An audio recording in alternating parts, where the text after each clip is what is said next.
Hi everyone, you're tuned into My Dad Says Audio. If you've been here before, welcome back. If you're new here, welcome. Today we're going to be doing a video on speaker cable. Dad, what can you tell us about the cable? Okay, got a bit of DIY here. If you're a little bit handy, don't have to be super handy, but a little bit handy. This is what I use as speaker cable. It does have quite a story behind it, which we'll get into later, but I'm more concerned with actually showing you how I actually construct it, where I get the materials from. And so we'll sort of try and bumble through it for you. I've been using this for quite a few years, probably since about 1986. I've never really paid very much money for any speaker cable since that time period. This is an example of the actual cable itself. Yeah, I've terminated it with these beryllium, I've forgotten what you call them, banana plugs that have a minimal amount of material in them. I've sort of erred towards that rather than lockable banana plugs or spades. Anyway, that's up to the individual how they want to terminate it themselves. It's constructed using solid core conductors. You've got one which is, I treat that as the black wire, the white wire being the black wire, and the red wire being the red wire or the positive wire. So that's what you'll end up with, is something along those lines. Okay. As far as the actual raw material goes, as you'll see in the heading, I've claimed that it's about $2 a metre. Well, in actual fact, that's Australian dollars as well. You want to keep that in mind as well. But for $2 a metre, you might not expect too much, but I've seen this embarrass some quite expensive loudspeaker cables. I like it because it tends to gives you, there's a lot of focus and coherence is how I would describe it. I prefer the sound of this over pretty much all the monster type cables, big, thick, heavy stranded cables. I prefer the sound of this. If you have a look here, this is the raw material over here that I've used. I believe that this is used for in-wall lighting circuits, you know, from your light switch in your house up to the lights in the ceiling. And there's what it is. It's described as, I don't know if you can read that, as 2 times 1 mil solid core, and it's also described as twin active. Now, you will see this same sort of stuff, I've stripped this back, same sort of stuff is used with the old fluorescent lights in the box which actually held the lights. You'll see the same sort of stuff. The only thing, you might not be able to get this. I purchased this about 2.5 years ago, so quite possibly you can't get it anymore. But if you go to an electrical wholesaler, you should still be able to find the same sort of stuff. It should still be around. It's a 1 mil solid core. I strip this dielectric off, and you can see here that I've actually stripped some off here. It's not too hard to strip off. You're just using a small box cutter. Don't cut all the way through, but just a little bit there on the other side, and then you'll find it'll just separate off the actual conductors. I've also seen this stuff come on 100-metre reels without any sort of dielectric as well.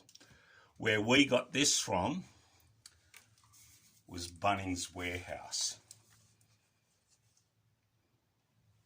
Okay, so, you know, I'm not suggesting you necessarily have to get it from Bunnings Warehouse. The only thing I'd say is do not use it with this on it if this is how you get it. You need to strip it off so you've only got the actual conductors themselves. This stuff sounds awful if you use it with that. You've been warned. Definitely don't use it with that.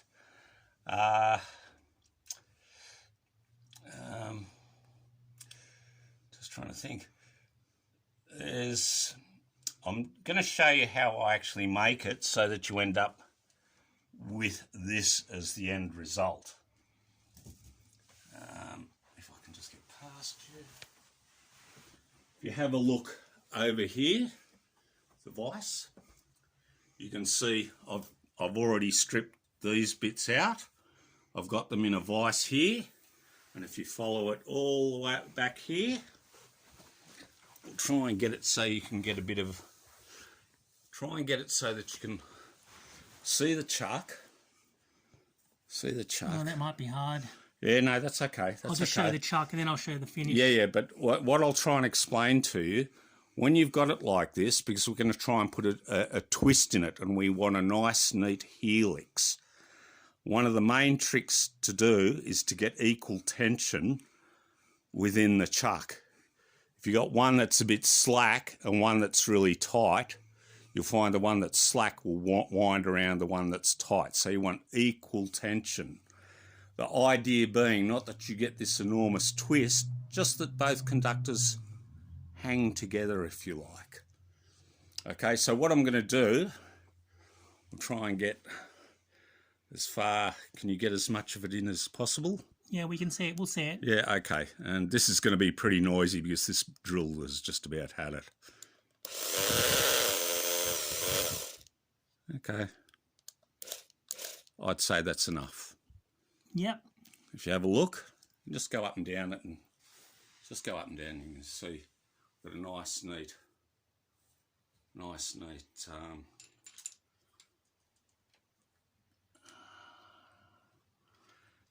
if you haven't got a vise, if you've got a decent set of pliers and a friend, you can get a friend to hold the vise end. So there's one conductor. Yeah, that's one conductor. You just do that same for both.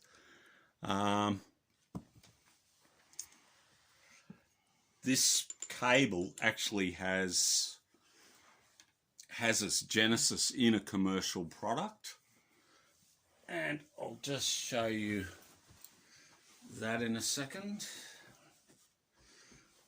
Okay, so showing you how to actually twist it. It just has to be twisted enough just to hang together. You can see that's hanging together. That works just fine. Now, this actually had its genesis. I'll just show you from this. It's essentially the same as Space and Time Phase 2 from Tara Labs.